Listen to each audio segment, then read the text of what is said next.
and HomeSafe. Edgar's back. Hi, Edgar. Good morning, everybody. Thank you so much for having me. It's good to be back. Yeah, nice to Um, see you again. yes. Like was mentioned, my name is Edgar. I'm the community liaison for HomeSafe. I'll be talking today about our screening and referral process, how we work with ELC funded children and non-ELC funded children as well. If you go to the next slide, I will briefly touch, you can click again, sorry, on the four main programs that we have at HomeSafe. I'll focus on the Healthy Beginning side, but just briefly, we have the residential group homes. So for children that are in the foster care system that have experienced acute trauma, we have housing and specialized therapy in-house for them. The independent living is a continuation of that as those children are aging out of that foster care system. We have affordable housing for them as long as they're enrolled in school or have a job. We also help with healthcare. We have the safety net program that's immediate intervention and prevention services for victims of domestic violence. We have individual and group therapy for both the parents and the children that suffer from this. And today I will focus on the Healthy Beginning side. We are the exclusive entry agency for the Healthy Beginning system of care. I will elaborate on that on a few slides. If you could go to the next one, please. Just a little bit about the teams that you and your families may come in contact with.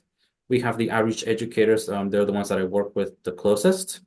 And they conduct the Ages and Stages Questionnaire 3 and the Ages and Stages Questionnaire, social emotional. And they're also out into the community at certain events just to promote the work that we do. We have the developmental consultants and the assessment team.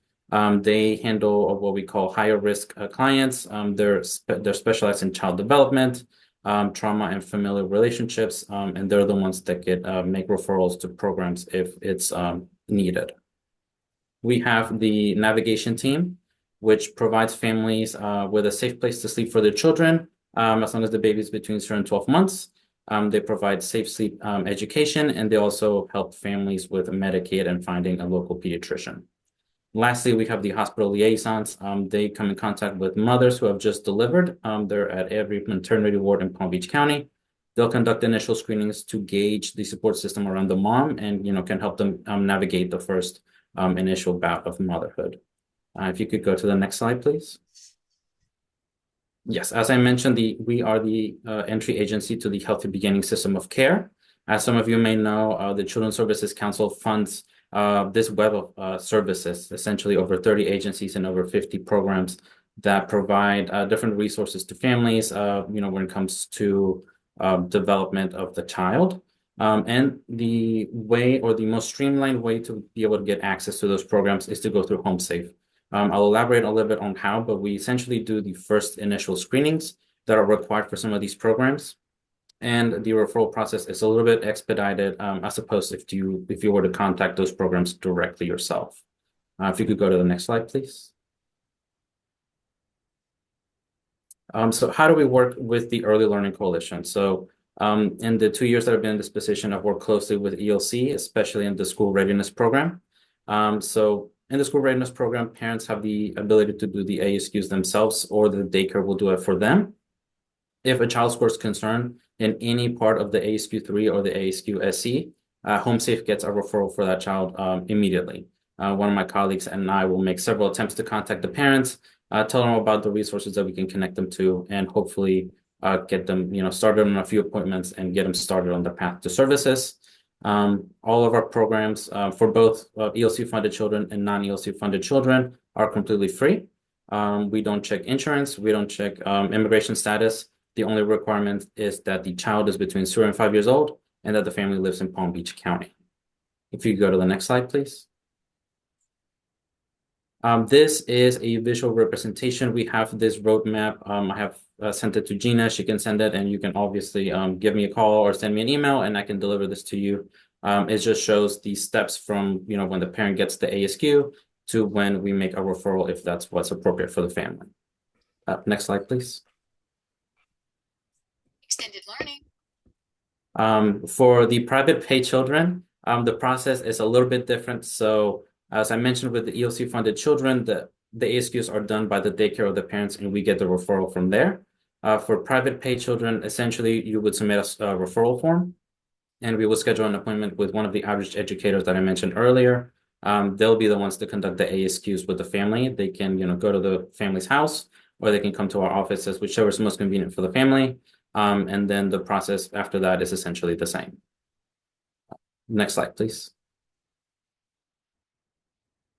So this is what the referral process at HomeSafe looks like.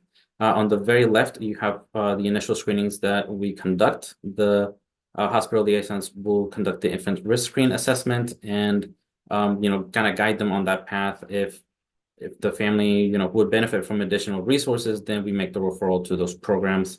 I want to point out the Grow and Smart program. We are in the same, we share office with them. They are an excellent program. They pair a family, a mom with a specialist for the first 2 years of that baby's life.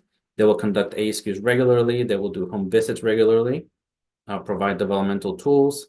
They'll help them apply for the ELC voucher with Medicaid and all that sort of stuff. Whatever the mom needs, they'll essentially have someone with them for the first 2 years.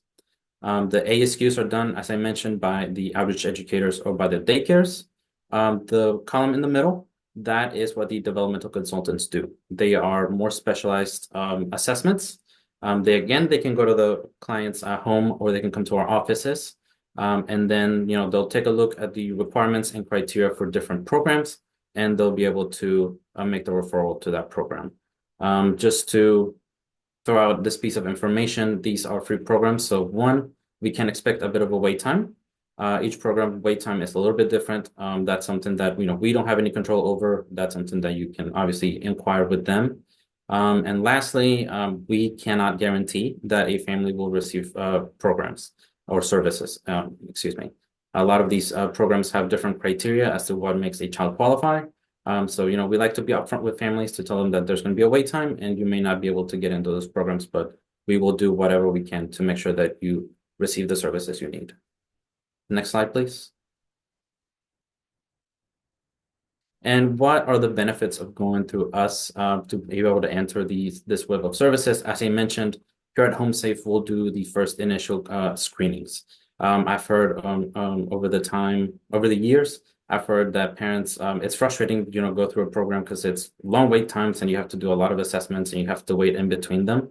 At HomeSafe, it's a little bit easier. We can get the first few assessments done relatively quickly and, expedite that process, get you a little bit ahead of the curve. But again, still wait time down. We like to emphasize that. Next slide, please. This is the referral form, which I have also sent to Gina, but you can always contact me, send me an email, and I can email it to you or deliver it to your daycare in person. This is for those children that don't have the ELC scholarship. It's just information about what you're seeing from the child behavior-wise, what are the concerns, and we need parental consent, obviously. And that's the information of where you can send it to the email or fax, and then we'll get it from there. We'll contact the parents and schedule the appointment as necessary. Next slide, please.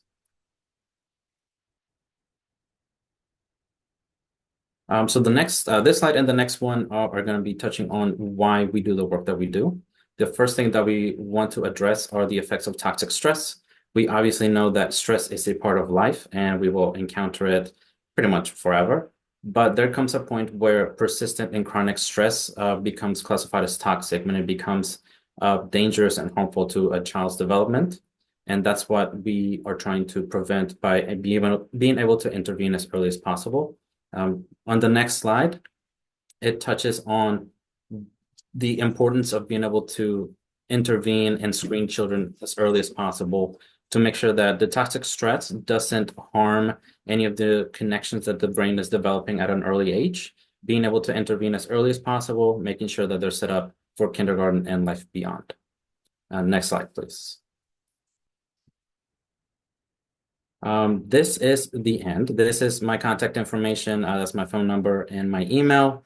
If you have any questions or if you want any of the materials to be sent to you directly or for me to come to your daycare to talk about this process with your staff or your families, that's something that I would love to do. So just shoot me an email, give me a call, and yeah, we'll get something sorted out.